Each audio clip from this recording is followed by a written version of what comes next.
أعوذ بالله من الشيطان الرجيم بسم الله الرحمن الرحيم إن الله وملائكته يصلون على النبي يا أيها الذين آمنوا صلوا عليه وسلموا تسلیما۔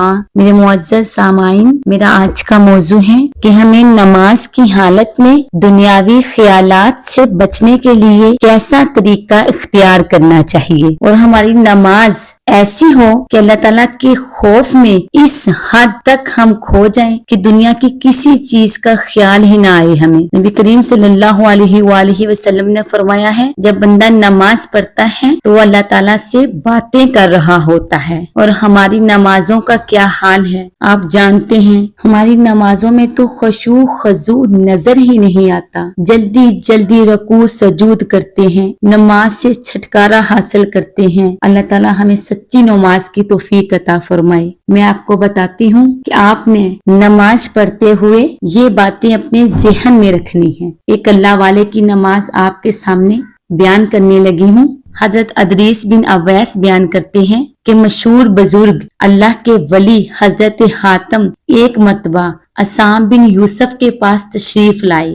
عصام نے ان سے کہا، اے حاتم رحمت اللہ علیہ، کیا تم اچھی طرح نماز پڑھنا جانتے ہو؟ انہوں نے کہا، جی ہاں۔ پوچھا، کس طرح نماز ادا کرتے ہو؟ آپ بھی ادھر ذرا غور کیجئے، اپنی نماز کا اور ان کی نماز کا موازنہ کیجئے کہ ہمارے ذہن میں کیا کیا خیالات چل رہے ہوتے ہیں، اور ان کی نماز دیکھیے، اور پھر آپ نے یہ طے کرنا ہے کہ آپ نے بھی ان تمام باتوں کو ذہن میں رکھتے ہوئے نماز ادا کرنی ہے۔ حضرت حاتم نے فرمایا، جب نماز کا وقت ہوتا ہے تو سب سے پہلے کامل طریقے سے وضو کرتا ہوں، پھر نماز کے لیے اطمینان سے کھڑا ہوتا ہوں، یہاں تک کہ میرا ہر اعضاء سکون اور قرار کی حالت میں ہوتا ہے۔ سبحان اللہ۔ اور ہم جلدی جلدی نماز ادا کرتے ہیں، بوجھ سمجھ کے نماز کو جلدی جلدی نماز کو اپنے سر سے اتارتے ہیں۔ یہ دیکھیں، بیان کر رہے ہیں کہ میرا ہر اعضاء سکون اور قرار کی حالت میں ہوتا ہے، اور میں کعبہ شریف کو اپنی دونوں آنکھوں کے درمیان اور مقام ابراہیم کو اپنے سینے میں، اللہ تعالیٰ کو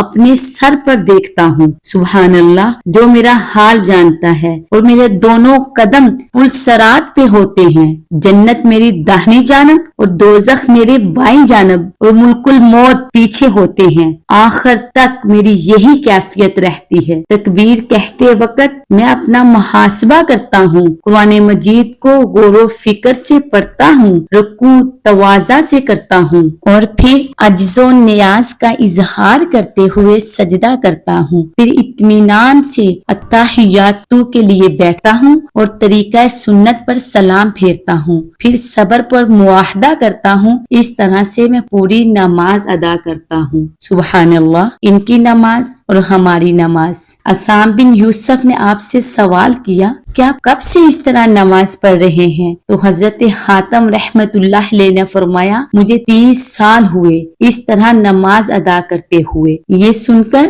عصام بن یوسف پر گریہ وزاری کی کیفیت طاری ہوگی۔ عصام بن یوسف ایک نیک اور پرہیزگار بادشاہ گزرے ہیں۔ انہوں نے کہا، خدا کی قسم، ایسی نماز تو ہم نے زندگی میں نہیں پڑھی۔ اتنا کہا اور غش کھا کر گر پڑے، جسم مبارک سے روح پرواز کر گئی۔ اللہ پاک سے میری دعا ہے کہ اللہ پاک ہمارے دلوں میں بھی ایسا خشوع اور خضوع پیدا فرما دے، ہم بھی نماز کو بوجھ سمجھ کے نہ ادا کریں، بلکہ نماز کو خشوع خضوع کے ساتھ ادا کریں۔ اگر نماز میں کوئی دنیا کے متعلق خیال آ جائے تو اسے فوراً جھٹک دیں، اور نماز میں اپنا سارا دھیان اللہ کی طرف کریں۔ نبی کریم صلی اللہ علیہ وآلہ وسلم نے فرمایا، آخری زمانے میں ایک شخص بھی مسجد میں ایسا نہیں ہوگا جو خشوع خضوع کے ساتھ نماز ادا کرے، اور ایسا ہی ہے، ہماری نمازوں میں خشوع خضوع نہیں ہے۔ اللہ پاک سے میری دعا ہے کہ اللہ پاک ہماری نمازوں میں خشوع اور خضوع کو پیدا فرما دے۔ آمین بجاہ النبی ثم آمین۔ وما علینا الا البلاغ المبین۔